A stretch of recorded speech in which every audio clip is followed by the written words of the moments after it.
Selamat malam sahabat pembelajar, kita berjumpa kembali di seminar online yang diselenggarakan oleh Indonesia Belajar. Bagi Anda yang belum tahu, Indonesia Belajar adalah sebuah media untuk belajar yang berisi motivasi, inspirasi, dan pengetahuan tentunya dari para narasumber terbaik di Indonesia. Hadir dalam platform mobile aplikasi yang sahabat pembelajar bisa download di Google Play Store maupun di Apple App Store, atau bisa langsung klik juga di website kita di indonesiabelajar.id.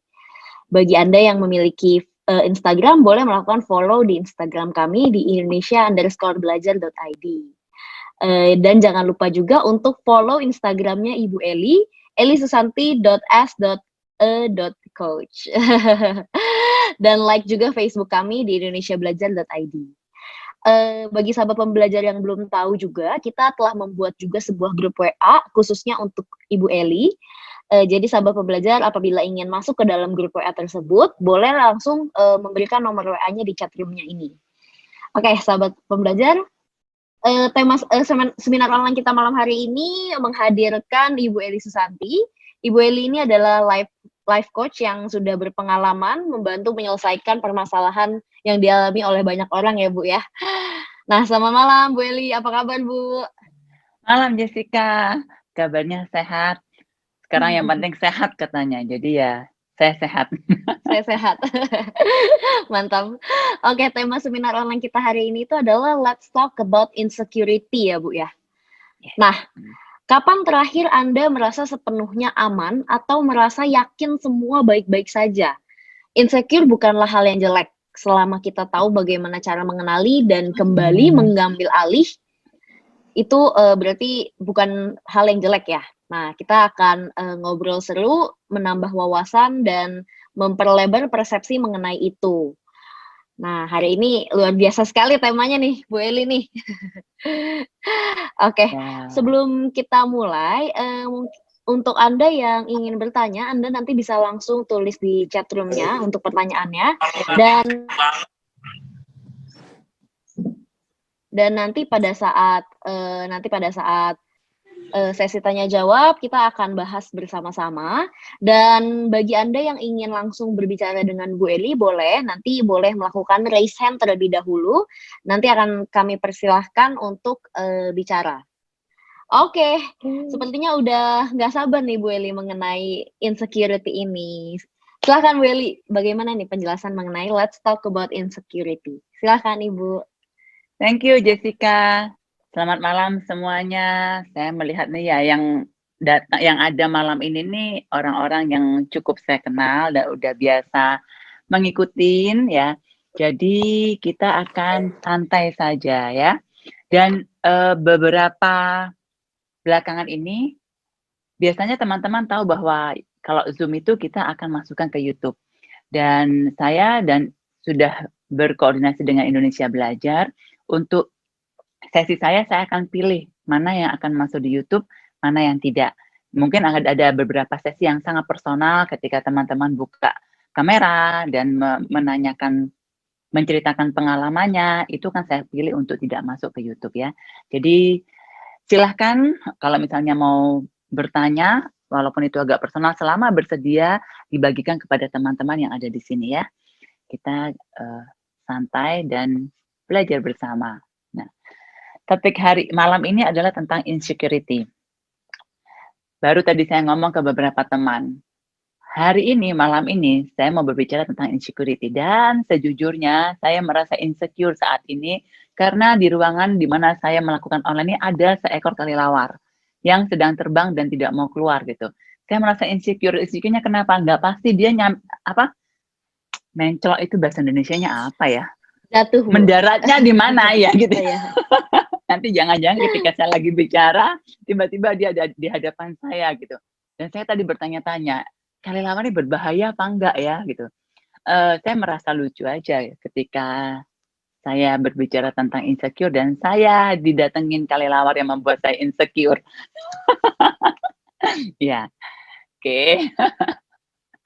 Katanya. Oke, saya mau tanya dulu nih, siapa di sini yang merasa insecure? Kasih icon raise hand ya. Thank you yang sudah merespon. Thank you Yesi. Atau siapa yang merasa insecure tapi malu mau ngaku, boleh kasih icon. Ya, malu ngaku silahkan dikasih icon. Karena menurut saya begini, kalau semua sudah merasa secure, tidak lagi merasa insecure, ngapain kita bahas? Mending kita bahas yang lain ya. Kita bahas makanan kayak, kita mau nodongin Vivi kirimin ayam kayak gitu ya. Apa aja ya, bisa ya. Oke. Nah, berbicara tentang insecure, yang ingin saya tekankan adalah insecure itu tidak lebih dari sebuah emosi, sebuah perasaan, sebuah kondisi yang kita alami seperti emosi-emosi lainnya. Apakah itu marah, apakah itu sedih, apakah itu kecewa, dan segala macamnya. Yang pertama itu.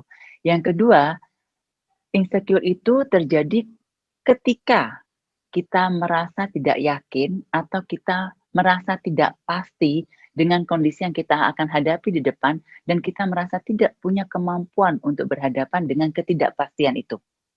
Kita merasa tidak yakin, tidak pede berhadapan dengan ketidakpastian. Nah, kalau kita tahu bahwa insecure ini berhubungan dengan ketidakpastian, saya ingin bertanya, siapa yang bisa bilang bahwa hidup ini ada yang pasti? Ada sih, pasti mati. Ya, selain kematian, apalagi yang pasti? Nah, dengan pemahaman bahwa di dalam hidup, selama kita hidup, yang namanya ketidakpastian itu selalu ada. Jadi bisa dibilang insecure itu akan selalu ada di dalam hidup kita. Hanya insecure-nya dalam aspek yang mana? Kita punya banyak aspek kehidupan. Ada aspek finansial, ada aspek relation, ada spiritual, ada aspek finansial, spiritual, relasi, kesehatan, ya. Kemudian pengembangan diri, ada karir. Nah, di mana kita merasa insecure. Tapi yang pasti insecure tidak bisa kita hindari. Kita tahu bahwa dalam hidup, insecure itu berhubungan dengan ketidakpastian. Dan berhubungan dengan kepercayaan diri kita, keyakinan kita, merasa kita mampu berhadapan dengan ketidakpastian. Nah, jadi ada dua hal nih. Yang pertama, tentang tidak pasti, ketidakpastian, sudah pasti tidak bisa kita apa-apain. Yang namanya hidup, kita berhadapan dengan ketidakpastian. Sekarang yang kita bisa otak-atik, yang kita bisa kembangkan, yang kita bisa pelajari, bagaimana kita merespon adalah bagaimana kita membangun kemampuan kita untuk berhadapan dengan ketidakpastian. Ya. Sampai sini ada pertanyaan atau ada yang tidak paham dulu? Saya senang kalau tidak semua paham. Semoga semua paham ya. Saya berasumsi semua paham daripada saya berasumsi semua tidak paham. Oke. Saya mau menyapa dulu seekor anjing. Halo Kenzi. Oh, udah hilang dia.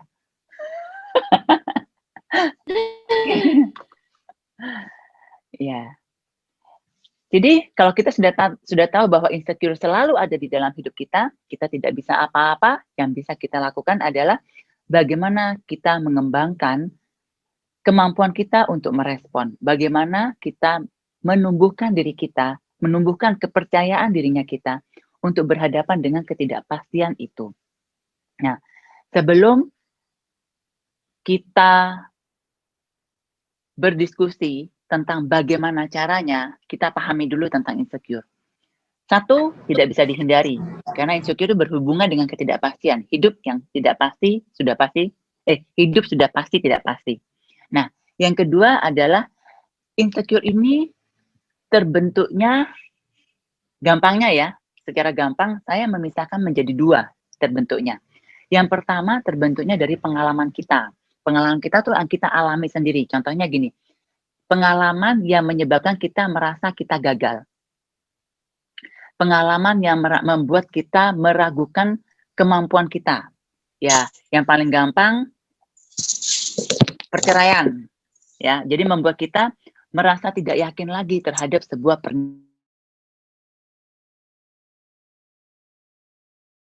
Bu El ke-mute. Oke. Saya tadi sampai mana ke mute-nya ya?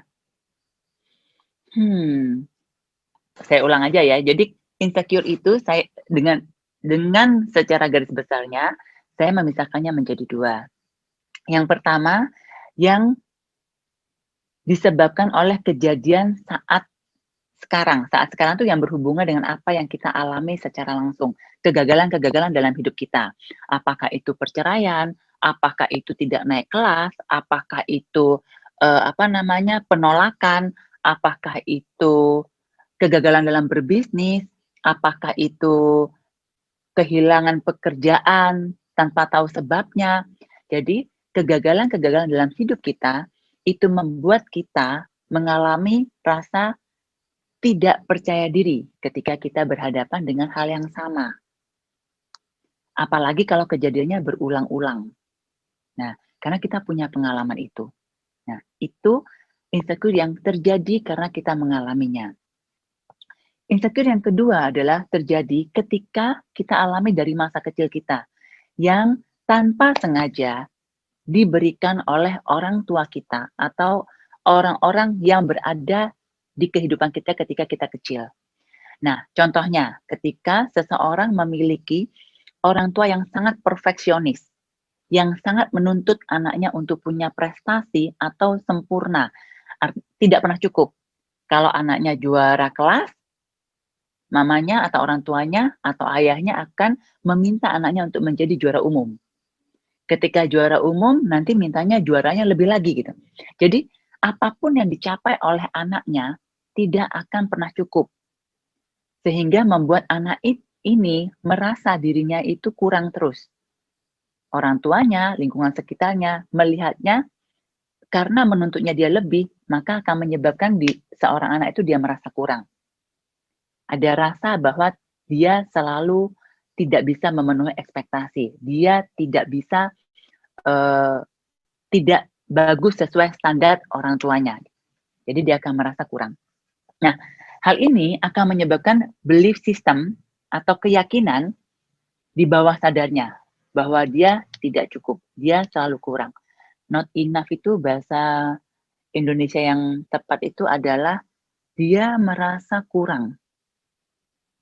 Merasa tidak cukup berharga, ya, itu. Nah, insecure yang disebabkan oleh kejadian yang kita alami tadi, yang pertama, itu membuat kita meragukan akan kemampuan diri kita. Nah, insecure yang disebabkan oleh masa kecil kita yang ditimbulkan dari pola asuh ataupun lingkungan kita ketika kecil, itu menimbulkan belief-belief dan berhubungan dengan harga diri kita. Nah, saya tidak tahu yang teman-teman alami yang mana, saya tidak tahu juga yang mungkin anak atau orang sekitar kita alami yang mana. Kita bisa merenungkannya. Ketika kita tahu sebabnya, maka lebih mudah buat kita untuk mengatasinya. Lebih mudah bagi kita untuk melatih bagaimana kita meresponnya. Kemampuan apa nih yang perlu saya latih? Atau belief mana nih yang perlu saya renungkan untuk saya pertimbangkan apakah belief ini tetap mau saya pertahankan atau mau saya rubah, ya. Oke, Jess, sebelum saya mulai, ada pertanyaan nggak sampai sini? Tahu. Untuk di chat belum ada, Bu Eli. Oke. Ini ada sambil kita ngobrol ya. Ada yang DM saya personal. Saya insecure, jadi saya nggak buka kamera. Ya. Jadi saya merasa begini, kata insecure ini itu di zaman sekarang, anak-anak sekarang mudah sekali menggunakan kata insecure ini. Di sosial media terutama ya. Keponakan saya aja yang usianya masih 16 tahun gitu itu bisa paham, merasa insecure. Maksudnya, jadi mungkin mereka tidak benar-benar mengerti apa kata insecure, tetapi di sosial media itu sekarang sangat mudah digunakan kata-kata insecure ini yang ketika saya perhatikan, arti insecure di sini adalah merasa tidak pede atau merasa tidak nyaman. Ya, itu menggunakan kata insecure. Nah, oke, kita akan lanjutkan ya. Nah, bagaimana ciri-ciri orang yang insecure? Ini beberapa ciri-ciri, bukan semua orang yang di sini ya, ini beberapa ciri-ciri. Yang pertama, orang yang suka mengkritik. Mengkritik itu ada dua tujuan soalnya. Mengkritik itu bukan jelek. Ini ada suara lain yang masuk ya. Oke. Mengkritik itu bukan hal yang jelek. Mengkritik itu bagus ketika tujuannya kita adalah untuk membawa kebaikan. Membawa sebuah kondisi yang kita kritik. Contohnya begini, di lingkungan kerja kita ada sesuatu yang tidak baik, katakanlah kotor. Maka kita akan mengkritiki situasinya agar lingkungan kerja ini menjadi bersih. Dan semua orang di tempat kerja itu akan bekerja dengan lebih baik. Contohnya seperti itu. Atau kita tahu ada teman kita yang kalau misalnya berkata-kata itu sangat kasar dan menyakiti orang lain, misalnya begitu ya. Maka kita akan sangat berhati, maka kita akan memberikan masukan atau mengkritik dia dengan tujuan agar dia bisa mendapatkan kerja lebih baik dengan dia tidak ngomong kasar, misalnya begitu untuk kehidupannya dia. Nah, ciri-ciri orang yang insecure adalah ketika orang itu mengkritik untuk membuat dirinya merasa jauh lebih bagus daripada orang yang dikritik. Itu perbedaannya ya. Dan yang tahu hanya orangnya yang mengkritik. Maksudnya gini, ketika kita mengkritik seseorang, hanya kita yang tahu. Kritik ini, ucapan yang tajam ini, itu ditujukan untuk apa? Apakah hanya membuat diri saya merasa nyaman, atau diri saya merasa jauh lebih baik daripada orang yang saya kritik? Jadi kan, dengan apabila saya mengkritik seseorang, dan itu membuat saya merasa lebih baik, artinya membuat saya lebih pede. Membuat saya merasa lebih baik dari orang itu. Orang yang merasa insecure kan perlu merasa lebih baik daripada orang lain. Dengan ketidakpercayaan dirinya dia. Nah, jadi kritikan ini, ketika kita mengeluarkan kritikannya, kita tahu. Memang untuk membuat kondisinya lebih baik, atau membuat saya merasa lebih baik daripada orang itu. Hanya Anda yang tahu. Hanya saya yang tahu ketika saya melakukannya. Ya, itu ya ciri-ciri pertama. Ciri-ciri kedua adalah orang yang susah berkata tidak. Berkata tidak itu dalam artian begini. Bukan berarti kita bukan berarti ketika kita berani berkata tidak, artinya kita boleh semena-mena, artinya kita boleh menjadi orang yang egois, atau kita boleh tidak sopan. Maksudnya begini. Katakanlah ada sebuah kondisi dengan pasangan deh, dengan pasangan. Hari itu kita di kantor mengalami, misalnya suami istri, istrinya dua-duanya sama-sama bekerja. Hari itu di kantor sang istri mengalami hal yang tidak nyaman. Pekerjaannya menumpuk, pokoknya banyak hal yang tidak nyaman. Kemudian sedang menstruasi, sakit punggung dan segala macam lah, nggak enak lah di badan. Dan mulai mau flu, jadi mau sakit nih. Pulang ke rumah, si suami meminta hal, misalnya mintanya beliin inilah, beliin itu. Dia udah nyampe rumah nih. Dia harus keluar lagi untuk membelikan hal yang sebenarnya bisa ditunda. Katakanlah beliin aku martabak deh. Sekarang udah ada Gojek ya. Bisa kita pakai Gojek atau GoSend atau GoFood gitu ya. Kata lain nggak ada. Nah, si istri tidak bisa berkata tidak. Dengan semua kondisi yang sebenarnya dia bisa mengatakan tidak atau bilang bahwa kondisi saya tidak memungkinkan untuk keluar, bisa nggak kamu beli sendiri karena saya mengalami ketidaknyamanan dan saya merasa saya perlu istirahat. Nah, artinya tidak berani berkata tidak ini karena dia takut akan sesuatu. Tidak berani berkata tidak ini, dia mengorbankan segalanya termasuk dirinya, termasuk keinginannya, termasuk kebutuhannya demi bisa diterima oleh orang lain. Atau takut kehilangan atau apapun itu. Ya. Ini yang dimaksud dengan ciri-ciri orang insecure yang tidak berani berkata tidak. Tidak berani berkata tidak dalam rangka tidak berani memperjuangkan kebutuhannya. Apa yang dia butuhkan, apa yang dia inginkan. Ya. Ciri-ciri yang lain adalah orang-orang yang insecure adalah orang-orang yang selalu memerlukan persetujuan dari orang lain. Perlu diyakinkan, perlu disetujui, bahkan berulang-ulang. Tanyanya berulang-ulang. Kamu cinta nggak sih sama aku? Ya, aku cinta sama kamu. Besok nanya lagi. Pagi nanya, malam nanya lagi. Setelah malam tanya, mau tidur tanya lagi gitu ya. Besok pagi bangun tanya lagi ke pasangan gitu ya. Jadi bisa saja pernyataan itu dia tidak percaya. Jadi dia perlu diyakinkan berulang-ulang.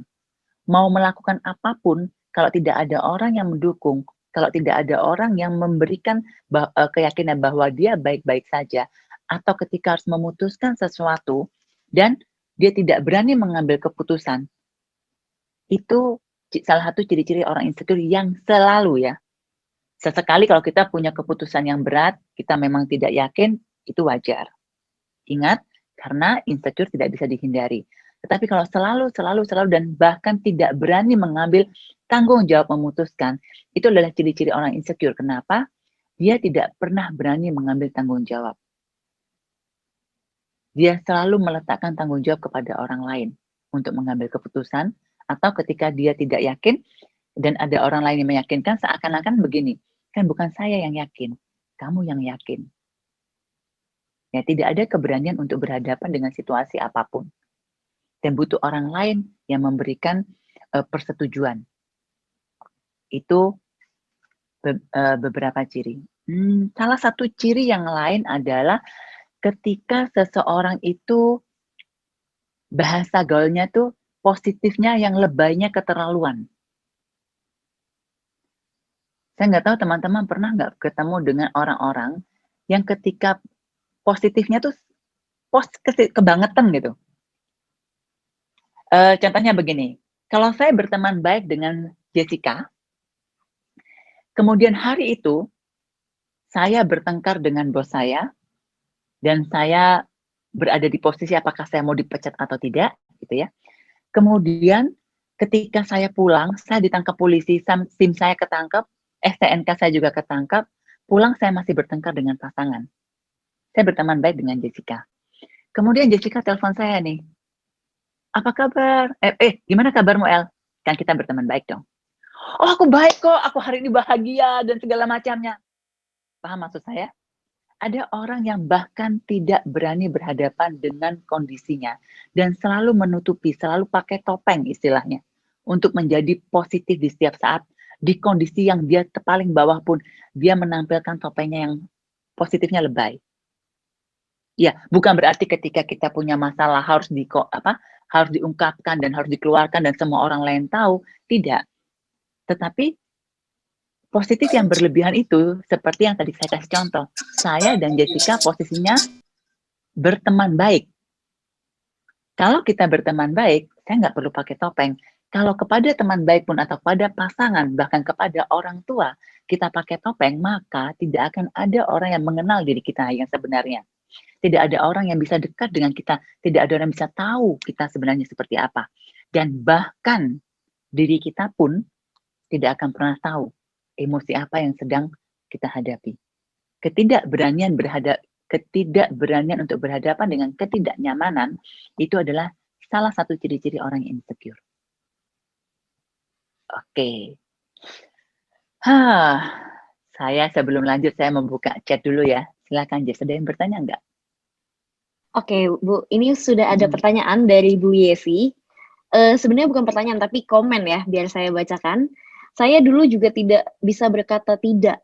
Ada rasa takut untuk dijauhi. Takut dicap membangkang dan ini membuat saya konflik diri.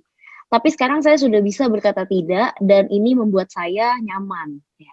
Terima kasih Bu Yesi. Ya, terima kasih sharingnya Bu Yesi. Terima kasih. Ya, jadi itu tadi. Kalau misalnya saya boleh menggunakan contohnya Bu Yesi ya, bukan berarti Bu Yesi. Ya mungkin Bu Yesi termasuk dari salah satu ciri-ciri yang insecure sebelumnya, karena tidak berani berkata tidak. Nah, yang bisa kita pelajari dari pengalamannya Bu Yesi adalah apa? Kemampuan kita berhadapan dengan ketidakpastian, kepercayaan dirinya kita berhadapan dengan hal yang tidak nyaman buat kita, itu bisa dikembangkan dan bisa dipelajari. Itu sebabnya Bu Yesi bisa berkata tidak saat ini. Tetapi apakah capnya orang akan berhenti? komennya orang akan berhenti, tidak. Mungkin akan tetap, hanya saja kemampuan kita merespon, kepercayaan dirinya kita berhadapan dengan hal-hal yang sebelumnya membuat kita tidak nyaman, membuat kita insecure, itu sudah bertumbuh. Ya, ini contoh yang bagus banget. Terima kasih Bu Yesi untuk sharing. Oke, kalau tidak ada lagi yang bertanya, teman-teman yang mau bertanya silahkan ya, atau mau berbagi pengalaman untuk menginspirasi yang lain, itu juga sangat membantu. Saya akan melanjutkan. Tadi kita sudah diskusi tentang pertama apa artinya insecure, kemudian dari mana munculnya, kemudian ciri-cirinya, ya orang-orangnya apa saja yang ciri-ciri insecure. Beberapa ciri-ciri ya, masih banyak ciri-ciri lain yang menunjukkan orang itu insecure. Oke, sekarang saya akan ke emosi. Tadi kan ciri-cirinya. Kira-kira emosi apa yang berhubungan dengan insecure? Takut kehilangan yang berlebihan, cemburu yang berlebihan, menunda pekerjaan atau tugas yang berlebihan. Ya. Kemudian menghindari fobia sosial. Jadi menghindari kumpul-kumpul atau bersosialisasi. Kalau ada sosialisasi itu menghindari dengan perasaan tidak pede.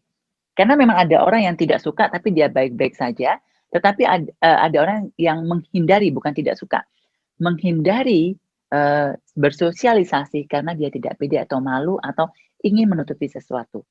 Ya, itu emosi-emosinya, beberapa emosi-emosinya. Ya. Bukan berarti begini, Bu, tapi saya cemburu sama pasangan loh, Bu, saya cemburu.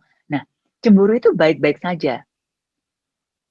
Cemburu itu adalah salah satu ciri-ciri orang insecure. Ya.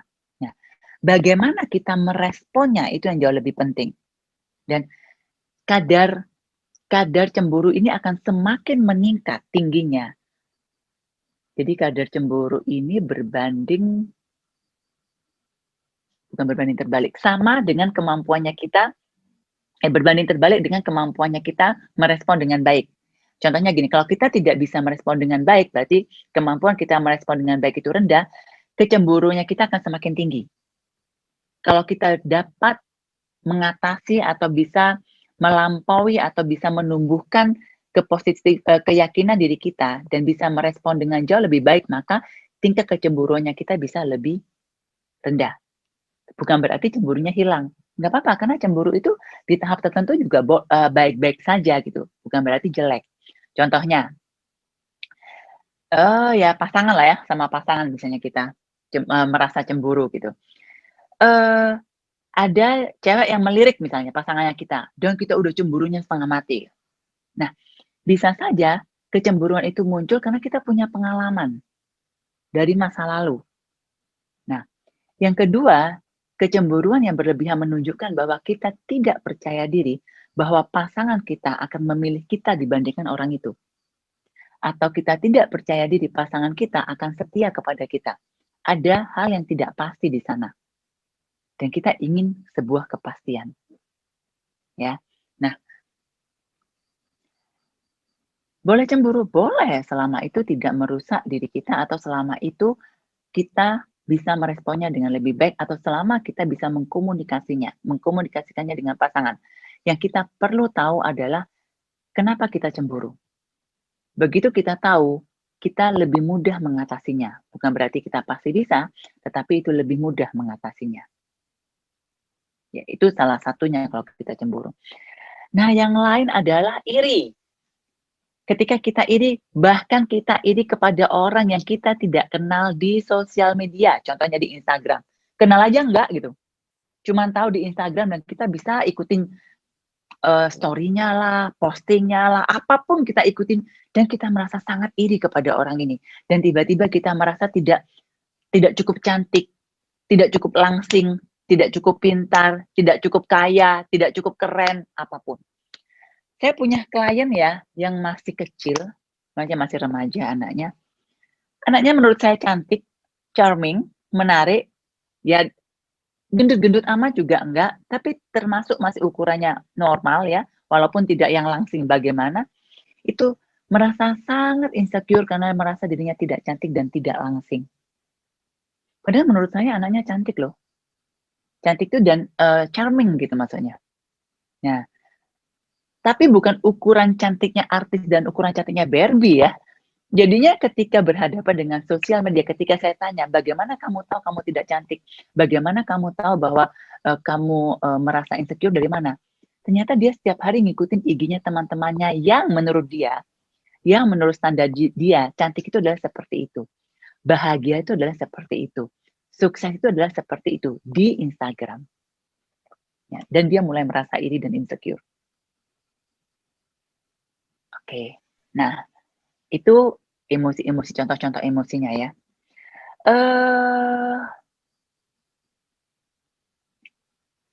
Selalu meragukan keputusan. Itu selalu keraguan-raguan yang berlebihan. Keraguan-raguan yang berlebihan ini kalau tadi itu kan berhubungan dengan kita perlu diyakinkan oleh orang lain atau kita perlu diyakinkan oleh orang yang penting buat kita. Kita perlu diyakinkan oleh sebuah kondisi.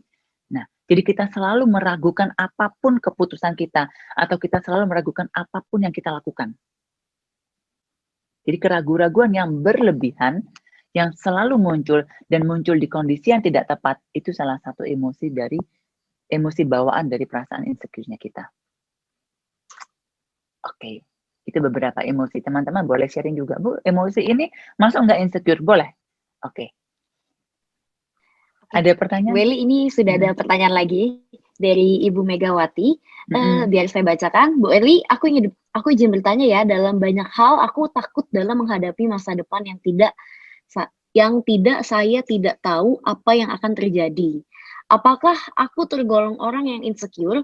Bagaimana cara aku belajar mengatasi hal ini? Aku juga masih belajar tentang hal menerima atau acceptance apa adanya. Terima kasih. Terima kasih Bu Megawati sudah bertanya. Silahkan Bu Eli. Hai Mega, thank you pertanyaannya. Pertanyaannya bagus seperti tadi yang saya bicarakan di depan. Ini kan berhubungan dengan ketidakpastian di masa depan. Tentang hidup. Kita nggak ngomong dulu nih tentang kemampuannya ya. Tapi kekhawatiran akan masa depan. Yang perlu kita renungkan pertanyaannya begini. Apa di dalam hidup kita yang pasti? Mati. Kita pasti mati. Tapi kita nggak tahu kapan matinya. Jadi kita merasa insecure dong di masa depan ini. Kalau kita tahu matinya besok gitu, wah kita enak dong. Nggak usah kerja deh, happy hari ini gitu ya. Atau kita matinya minggu depan. Ngapain kita mikirin utang gitu? Nggak usah dipikirin. Habisin aja semua uangnya kita untuk berhappy, senang-senang gitu. Tiba-tiba saya ingat satu filmnya saya lupa judulnya. Yang dia divonis akan mati dalam 1 bulan, kemudian dia berhenti dari kerja, dia melakukan apapun yang dia suka, dia pakai uang semua tabungannya dia ambil, dia kepengen makan di hotel bintang 5 yang terkenal, dia lakukan karena dia berpikir tuh 1 bulan lagi saya mati. Setelah dia lakukan semuanya, ternyata dokternya salah diagnosa, nggak jadi mati gitu maksudnya ya. Nah, tapi yang bisa kita ambil poinnya adalah karena kita tidak tahu pasti masa depan, kapan kita mati kita itu jadi, ya kalau saya sehat nanti tua, iya kalau saya sukses terus, iya kalau anak saya nanti dan macam-macam. Artinya kita tidak paham esensi dari kehidupan. Esensi dari kehidupan ini akan sangat kuat ketika kita menghubungkannya dengan keyakinan agama kita. Itu akan sangat membantu sesuai agamanya masing-masing. Contohnya sekarang saya tahu Mega beragama Buddha sebagai seorang Buddhism yang tahu kan bahwa bahwa kita berhubung ajaran Buddha yang pertama aja adalah tentang impermanen. Tidak pasti. Nah, belajar saja dari situ tentang ketidakpastian, pahami itu gitu. Nah, kalau kita dengan agama yang lain, agama Kristen ataupun agama Katolik, kita berbicara tentang Tuhan. Kalau kita merasa insecure atau kita ingin kepastian tentang masa depan, coba renungkan keyakinan kita terhadap Tuhan. Karena ketika kita punya iman yang kuat, kita percaya akan rencana Tuhan, yang kita tidak tahu apa rencana Tuhan. Artinya kita kan perlu merenungkan, apa artinya iman kita kepada Tuhan? Bagaimana caranya kita menyerahkan masa depan kepada Tuhan? Insecure tidak bisa kita hindari, karena memang kita tidak pernah tahu masa depan. Siapa yang bisa tahu tahun 2020 kita akan berhadapan dengan COVID? Siapa yang bisa memastikan tahun 2020 kita akan bekerja dari rumah? Ya mungkin akan ada ramalan-ramalan, tapi kan kita tidak bisa tahu pasti. Sampai kejadian baru kita bilang, oh ramalan si A benar. Oh benar loh ada bencana alam karena si ini pernah meramalkannya. Tetapi kita bisa memastikan setelah kejadian. Ramalan itu hanya ramalan, tetap saja tidak bisa membuat kita tahu pasti sebelum kejadian. Nah, kalau kita bisa menerima esensi kehidupan yang tidak pasti ini, itu kita bisa berdamai dengan insecure. Karena insecure memang tidak bisa dihindari. Insecure berhubungan dengan ketidakpastian. Kita belajar bahwa hidup itu memang tidak pasti. Dan selama ada ketidakpastian, di situ pasti ada insecure. Yang bisa kita lakukan adalah bagaimana kita merespon ini. Nggak mungkin hilang dalam hidup kita. Pasti selalu ada. Karena hidup tidak pasti. Ya. Kalau siapa yang benar-benar merasa sangat tahu rencana Tuhan, contohnya saya. Bagaimana saya tahu rencana Tuhan kepada saya? Saya mati umur berapa? Apakah saya duluan yang mati atau pasangan saya dulu yang mati? Apakah anak saya yang mati dulu atau saya yang mati? Apakah saya pasti sukses, saya nggak pernah akan bangkrut? Apakah saya pasti nggak akan pernah ditipu oleh partner bisnis saya? Apakah pasti saya besok kalau menikah saya punya anak? Apakah pasti pasangan saya tidak pernah selingkuh dari saya? Bagaimana saya memastikan ini? Dan agar saya tahu rencana Tuhan di depan dulu, Tuhan bilang ke saya, kasih tahu saya biar saya tenang. Nggak bisa loh. Tuh. Kalau ini berhubungan dengan pertanyaannya Mega, tadi Mega, kalau Mega belajar hukum karma, bagaimana Mega tahu karma mana yang berbuah di kehidupan ini? Walaupun Mega bisa mengkondisikan. Kita nggak tahu pasti kan? Nah, dengan ketidakpastian itu, insecure pasti selalu ada. Pasti selalu ada. Jadi tenang. Jangan buru-buru menghilangkan insecure. Tenang aja. Dia tetap akan ada di sana. Jangan dihilangkan. Ya, jangan dihilangkan. Nggak akan bisa hilang. Jangan diusir. Nggak akan pernah pergi gitu. Jadi percuma mengusir. Buang-buang tenaga. Gitu. Biarin aja dia. Karena dia tetap akan ada dalam hidup kita. Nggak akan hilang. Nggak akan pergi. Kita hanya perlu belajar bagaimana meresponnya. Kita hanya perlu menumbuhkan kepercayaan dirinya kita. Kita perlu menumbuhkan kemampuan kita untuk berhadapan dengan ketidakpastian. Sampai semoga ini menjawab dulu ya Mega. Nanti kalau ada yang mau ditanyakan lagi, silahkan. Oke. Terima kasih Bu Eli. Bu Mega, semoga terjawab Bu Mega. Ini ada pertanyaan dari Ibu Julia. Bu, apakah orang berkepribadian insecure itu termasuk memiliki sakit jiwa? Dalam tahap yang berlebihan bisa, Ibu. Dalam tahap berlebihan. Karena yang ketika itu semua yang insecure yang berlebihan, apakah bisa termasuk sakit jiwa? Bisa jadi penyebabnya. Karena ketika kita insecure berlebihan, maka kita bisa mengimajinasikan hal-hal yang bahkan tidak terjadi. Contohnya, kalau kita insecure dengan pasangan, kita takut banget dia selingkuh. Oke, dia texting dengan partner kerjanya yang perempuan pun, kita bisa curiganya enggak. Jangan-jangan dia janjian kencan. Padahal ngomonginnya kerjaan gitu. Ya. Jadi ketika itu berlebihan, iya, itu bisa jadi. Tapi apakah orang berkepribadian insecure termasuk memiliki sakit jiwa? Tidak. Karena insecure ini dimiliki oleh semua orang. Insecure dimiliki oleh semua orang. Ya. Hanya saja karena di banyak orang karena memiliki kemampuan untuk merespon dengan baik, maka insecure ini tidak mengganggu. ya, gitu. Oke, terima kasih Bu Eli, Ibu Julia, semoga terjawab. Ini ada pertanyaan lanjutan mungkin dari Ibu Yesi. Saat ini saya masih merasa insecure untuk masalah finansial, dikarenakan tidak punya pekerjaan sendiri atau pemasukan sendiri. Apakah dari belief sistem orang tua, soalnya mama pekerja keras dan selalu bilang masalah uang, plus suka memuji orang yang bisa berpenghasilan banyak, dulu suka muji ipar saya. Gimana ya Bu untuk menghilangkan rasa itu? Oke, thank you Yesi untuk pertanyaannya. Yang pertama, merasa insecure di finansial. Saya akan bertanya kepada Yesi, apa yang membuat Yesi berpikir itu perlu dihilangkan?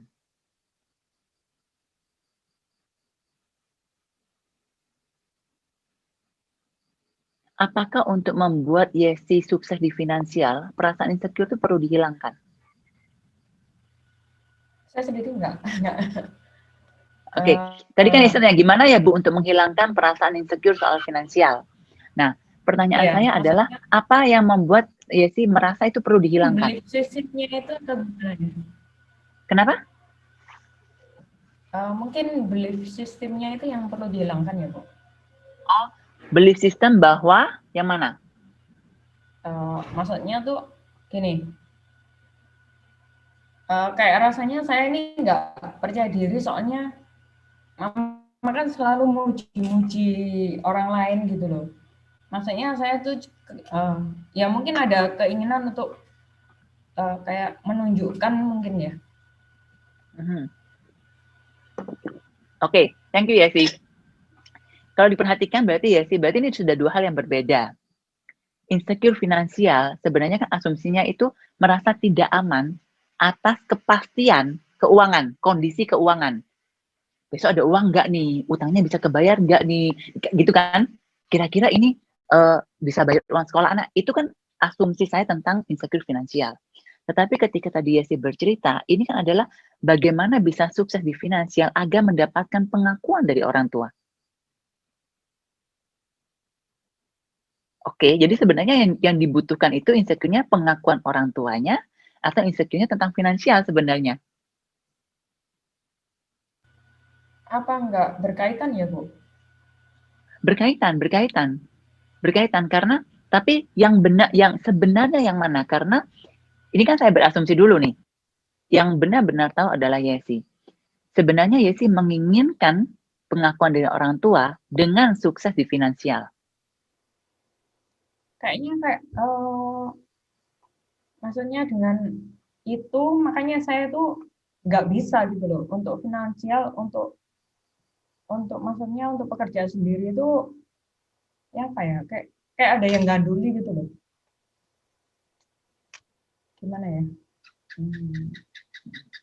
Saya bingung juga ini ngomongnya. Oke, begini. Ini kalau misalnya insecure di finansial, artinya secara finansial kan sedang mengalami ketidakpastian atau tidak cukup atau masa depan yang tidak pasti di dalam hal finansial. Nah, terus kalau misalnya tadi Yesi bilang, tapi saya ketika mau kerja sendiri, itu kayak ada yang gandolin. Ini kan berhubungan dengan ketidakpedean, ketidakyakinan akan kemampuan diri bahwa bisa menghasilkan uang sendiri. Iya. Begitu? Ya, kayaknya begitu. Oke. Nah, ketidakpercayaan diri untuk meyakinkan untuk menghasilkan uang sendiri, apakah itu berhubungan dengan belief sistem orang tua? Ya, jawabannya bisa ya, bisa enggak. Karena ada dua. Yang pertama adalah memang belief system yang menghalangi. Yang bilang bahwa, oh kamu nggak bisa cari duit dan bla bla bla bla gitu ya. Atau bilang bahwa, contohnya, saya misalnya ada perempuan yang didoktrin bahwa perempuan itu nggak usah sukses-sukses lah. Perempuan itu harusnya melayani suami di rumah. Familiar dengan kata-kata itu? Yang umurnya di atas 40? Ya. Jadi perempuan itu nggak perlu pinter-pinter, sekolah nggak usah tinggi-tinggi. Yang penting kamu bisa masak, melayani suami, melayani anak, jaga rumahnya harmonis, sudah gitu ya. Ya, familiar dengan itu. Nah, bisa aja belief system ini tertanam dengan sangat kuat. Jadi ketika kita mau berkarir, ada yang narik dong. Jangan sukses. Nanti kalau sukses, omongannya biasanya gini nih. Nanti kalau perempuan terlalu sukses, suaminya kabur. Nanti kalau gitu-gitu kan, ada omong-omongnya ya. Ya familiar dengan itu. Nah, jadi ketika mau sukses seorang perempuan jadi takut kan? Duh, nanti suami saya kepercayaan dirinya di mana dong? Waduh, kok saya yang mimpin ya? Harusnya yang cowok yang mimpin. Dan segala macam. Ya, itu berhubungan dengan program. Kita cek dulu. Yang kedua, bisa saja memang kita nggak punya kemampuan untuk berbisnis. Cek dulu punya nggak skillnya. Misalnya, saya berbisnis yang paling ngetren lah sekarang, MLM, multi level gitu. Punya nggak networking? Ngerti nggak produknya? Bisa nggak presentasi? Bisa nggak ngomong dengan baik? Nah, kalau ini tidak bisa, belum tentu itu belief system gitu. Jadi memang harus dicek dulu ya sih yang mana. Kecuali semua kemampuannya sudah ada, tapi setiap kali mau maju narik, bisa saja belief system. Nah, kita jangan ngomong belief system dulu, kemampuan ini ada nggak? Apa yang perlu kita kerjakan, to-do list-nya, memang kita sudah kerjakan nggak? Kan jangan bilang, kok saya kayaknya ada yang narik, Bu. Karena apa? Saya malu mau ngomong. Saya nggak punya kemampuan berbicara yang baik. Mungkin kita perlu kursus untuk berbicara. Atau saya nggak ngerti produknya. Saya nggak suka MLM, Bu. Tapi saya dipaksa kerja MLM gitu. Misalnya gitu ya. Kan apa? Kita perlu cari sebabnya sebelum kita masuk ke belief system. Cek dulu kemampuannya. Ya. Gitu. Maksudnya begini. Jangan sedikit-sedikit menyalahkan belief system ketika kita belum melakukan apapun. Gitulah gampangannya. Jadi cek dulu to-do list-nya yang bisa kita lakukan sekarang nih apa. Kalau yang kita lakukan sekarang ini, maksudnya gini, yang ini saya memberikan contoh yang agak ekstrim ya. Bu, jangan-jangan saya nggak bisa masak nih gara-gara beli sistem orang tua saya. Karena dulu saya dipaksa belajar terus nggak boleh masuk dapur. Saya tanya, punya wajan nggak? Enggak. Punya panci nggak? Enggak. Punya kompor nggak? Enggak. Pernah motong bawang? Enggak. Maksudnya gini, apa yang perlu kita kerjakan sekarang itu pun tidak dikerjakan, tidak mau belajar gitu. Terus jangan-jangan beli sistem dulu gitu. Tapi kalau misalnya sudah coba kursus, sudah ini dan segala macamnya, semua usaha sudah dilakukan, yuk kita coba dulu lihat beli sistem. Gitu gampangannya ya. Jadi saya nggak tahu di kasusnya Yesi yang mana, Yesi bisa cek dulu. Kalau memang itu beli sistem ya nanti kita akan bicarakannya lebih jauh gitu. Ya, itu. Semoga membantu Yesi.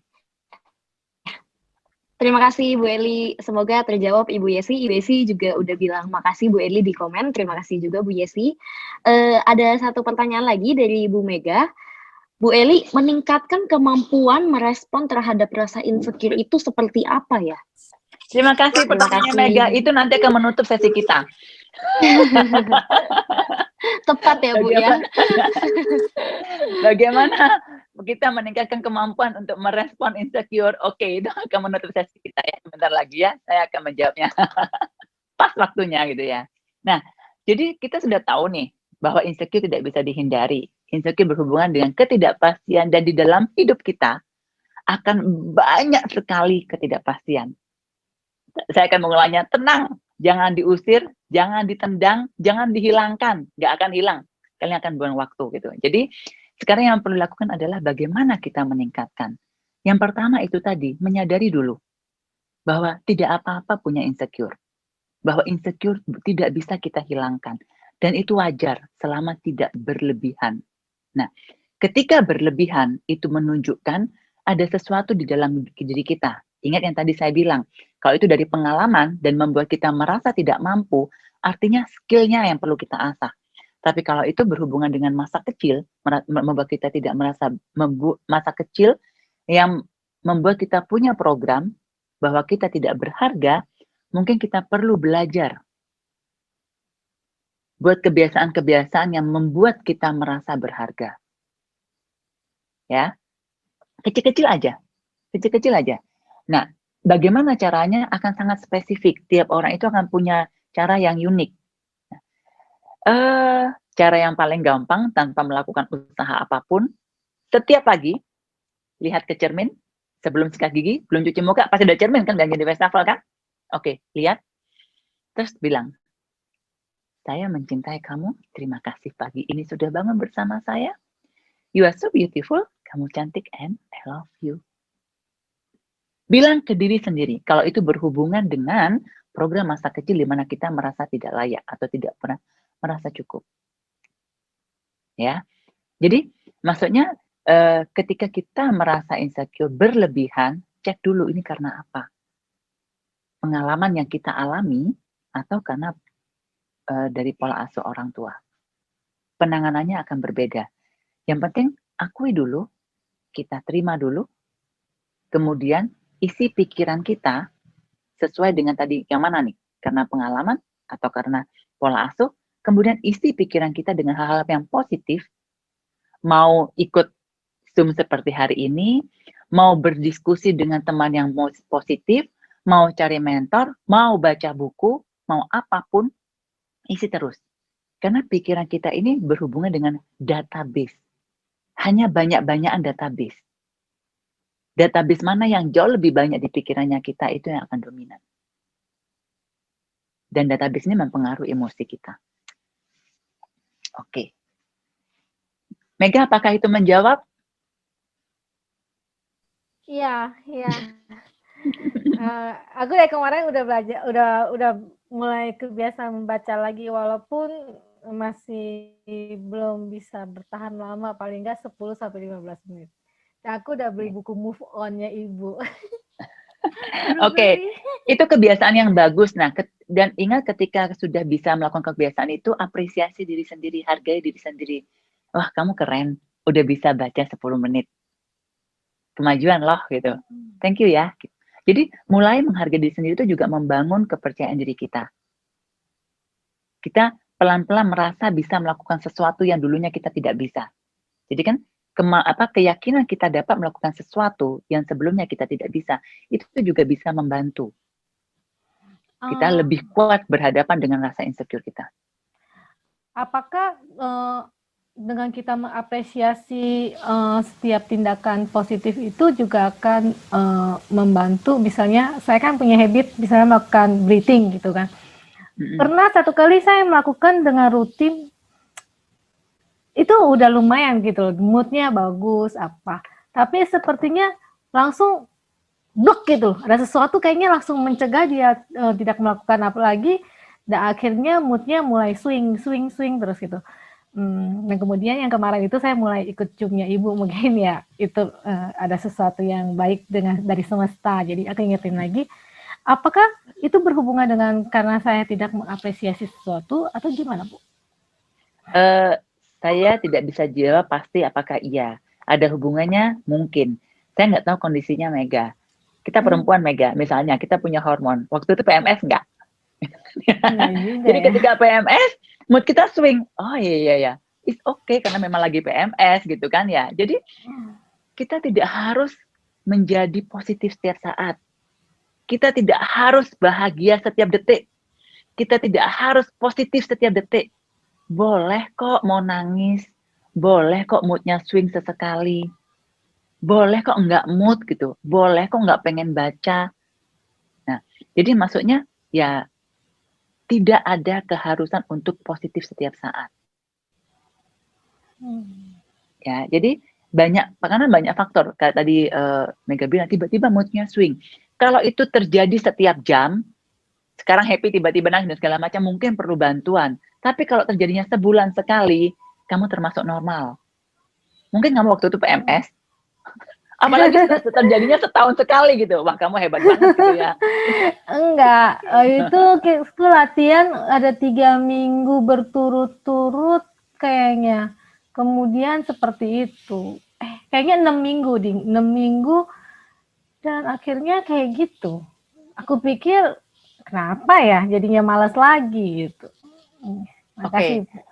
Ya, anyway kalau misalnya itu yang bisa saya jawab untuk Mega dan yang bisa saya nggak tahu. Tapi mungkin untuk Mega, coba cek olahraga apa yang Mega lakukan.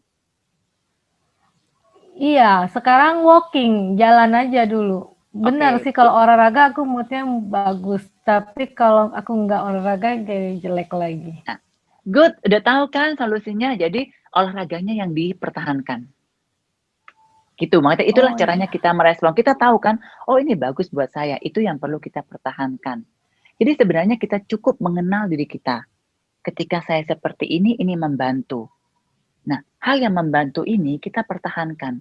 Sampai dia tidak lagi membantu, mungkin kita perlu pakai cara lain. Atau ketika ini tidak lagi membantu, mungkin memang kita sudah melewati masa itu gitu. Tapi kalau olahraga membantu, ya lakukan olahraganya, bukan berfokus kepada mood yang swing-nya. Makasih Bu. Ya. Terima kasih Selamat Bu berolahraga. Eli. Iya, semoga. Oke. Terima kasih Bu Megawati. Sama Jessica. Ya. Sebelum saya tutup, ya saya mau baca komennya Inge, ini lucu soalnya Iya. sebenarnya. Katanya Inge gini, tiba-tiba cerminnya pecah, kaget ada yang bilang I love you. So Inge, I love you. Nggak pecah kan cerminmu? Oke. Besok bilang sendiri di cermin ya. Oke, jadi sebagai penutup, saya merangkum yang tadi kita bicarakan selama kurang lebih 50 menit bahwa tenang saja, jangan buru-buru menghilangkan rasa insecure, karena tidak akan pernah hilang dan akan selalu muncul di dalam aspek yang berbeda-beda, dan wajar kok merasa insecure. Di titik tertentu, insecure itu malah menumbuhkan kita, memicu kita, menumbuhkan sesuatu yang positif di dalam diri kita. Ya. Dan bagaimana caranya kita berdamai dengan insecure adalah memahami bahwa ini adalah hal yang normal, seperti emosi yang lain. Dan menerima bahwa ini memang tidak bisa kita apa-apain. Masa depan kita loh nggak bisa pastikan. Nah, ketidakmampuan kita menerima ini tidak berhubungan dengan kondisi masa depan. Ketidakmampuan kita menerima ini berhubungan dengan bagaimana kita menumbuhkan kepercayaan diri di dalam diri kita untuk berhadapan dengan hal-hal yang tidak pasti. Ya, saya akan memberikan contoh ini, bagaimana kita menumbuhkan. Contohnya ketika musim hujan. Dulu kita tidak tahu, kita tidak bisa memprediksi musim hujan. Ketika kita bisa memprediksi musim hujan, kita tahu kapan harus bawa jas hujan, punya payung, udah beli juga payungnya dan segala macamnya, atau udah mulai beli mobil gitu. Mau hujan, mau tidak hujan, sudah hampir tidak jadi masalah. Hujannya tetap loh, ini sama kayak masa depan yang tetap tidak pasti. Tapi kemampuan kita merespon itu akan berbeda. Karena kita terus bertumbuh dan belajar. Ya, jadi menerima bahwa ini tidak bisa kita hilangkan, yang kita bisa lakukan adalah menumbuhkan diri kita. Sekarang bagaimana menumbuhkan diri kita? Kita coba cek di aspek mana kita yang sangat terganggu insecure-nya. Nah, setelah kita tahu, coba cari, ini apakah berhubungan dengan skill saya atau berhubungan dengan program dan pola asuh. Kalau berhubungan dengan skill, kita cari bagaimana kita mengembangkan skill-nya. Kalau dulu sangat insecure berada di dekat kolam renang, dan sekarang saya bisa berenang karena saya belajar berenang, insecure-nya berkurang nggak? Atau bahkan berada di kolam renang juga tidak mengganggu lagi gitu. Itu berhubungan dengan skill. Nah, ketika berhubungan dengan program dan pola asuh, ini kita menanganinya sedikit berbeda. Caranya gimana? Cari Bu Eli. Saya bercanda. Jadi, cara yang paling gampang adalah tulis semua program yang menurut kita itu berhubungan dengan insecure kita. Kemudian baca lagi programnya, gunakan kebijaksanaan saat ini untuk melihat program itu. Apakah program itu masih berguna atau tidak untuk kita? Kalau tidak berguna, dengan sebuah kesadaran, kita memutuskan saya mau melepas program ini. Yang mau saya masukkan ke diri saya adalah apa? Program berlawanan yang mau dimasukkan apa? Atau program lain yang menumbuhkan apa? Terima kasih sudah berada bersama saya. Sekarang saya saatnya melepas. Kemudian saya mau punya program apa? Itu yang bisa dicoba dilakukan sendiri ya. Kalau itu berhasil, dan congratulations. Nggak perlu cari saya. Ya, nah itu cara-caranya ya. Semoga membantu dan semoga sesi hari ini bisa menginspirasi. Terima kasih sudah ada bersama saya dan teman-teman yang ada di sini. Oke, I love you. I love you all. Ya. I love you Bu Eli. I love you Jessica. I love you friends. Ya, jadi besok punya tugas semua ya, lihat cermin ya, atau malam ini ya. Lihat cermin ya.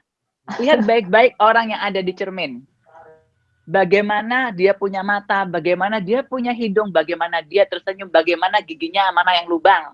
Oke? Kemudian kalau ada yang kalian tidak suka, ketawa saja, giginya lubang.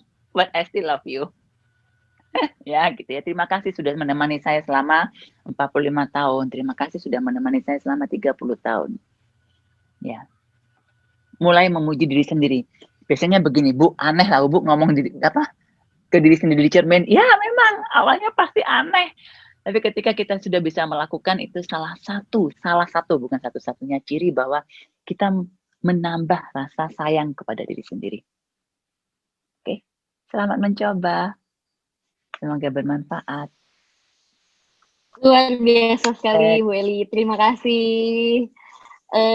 Terima kasih juga bagi sahabat pembelajar yang sudah hadir di sini. Jangan lupa untuk follow Instagramnya Bu Eli dan juga masuk ke dalam grup WA-nya kita ya.